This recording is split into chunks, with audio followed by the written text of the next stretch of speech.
is an 11-year-old boy from Shanghai, China.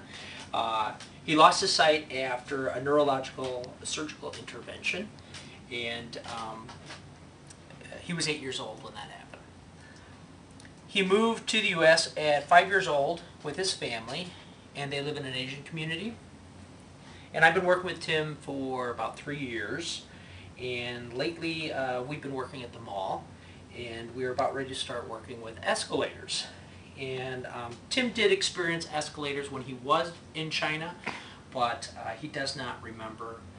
He does have some agnosia, so he does not remember what escalators look like or what they do.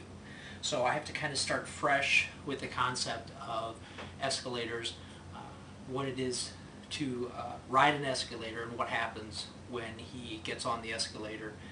So I need to reinforce concepts that he does have. He does have a concept of what a step is. He has a concept of what it is to slide. He has the concept of what it means to go up and what it means to go down.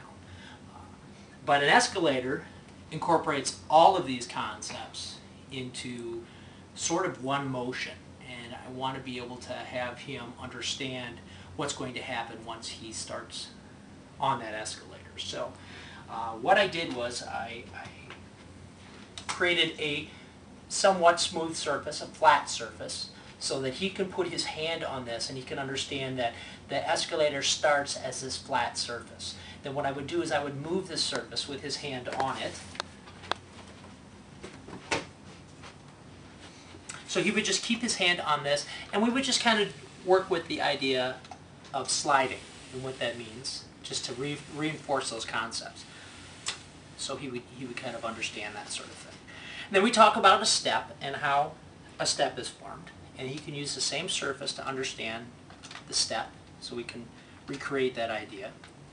We want to talk about a stairway, so he can understand, again, what we're doing and what's going to happen with this flat surface. So he can feel these, and then I would flatten them out again, so he would know that that's a changeable surface, because he needs to understand that it's a changeable surface. It's not a surface that remains constant. Then, what I would do is I would talk to him about how these surfaces change and then they move upward or they move downward. So having his hand on the flat surface again, and I would have to create a little space here so that there is some movement. And we'd probably start from the edge of the table with his hand on this surface here.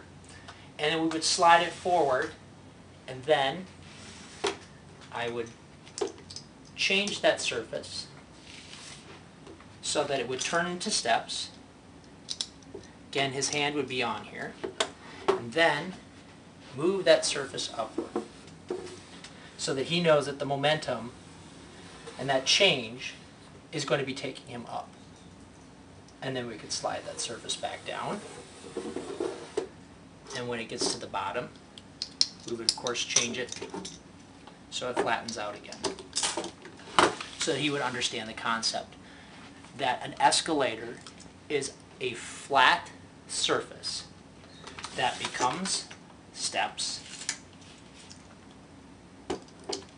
and that they then go up or down.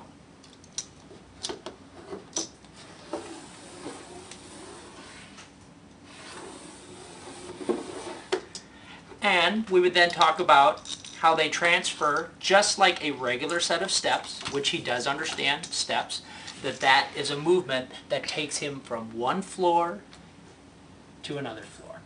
And I would use this table as a representation for that he could understand. Bottom floor, top floor. Bottom floor, top floor. Usually a regular step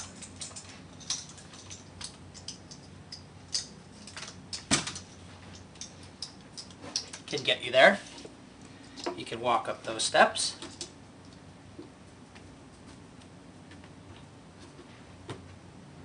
But the escalator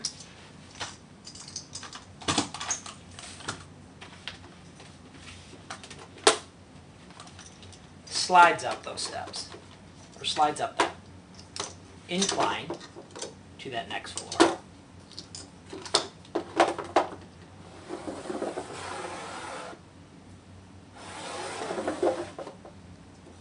And we'd probably have to practice that a couple of times. And then, of course, I would take him to the mall where that escalator is, and we would ride that escalator, and then he would understand that concept of sliding, the changing of the surface from a flat surface to a stepping surface. That surface would be moving. We would go from one floor to the next floor. I'd like to thank the Academy.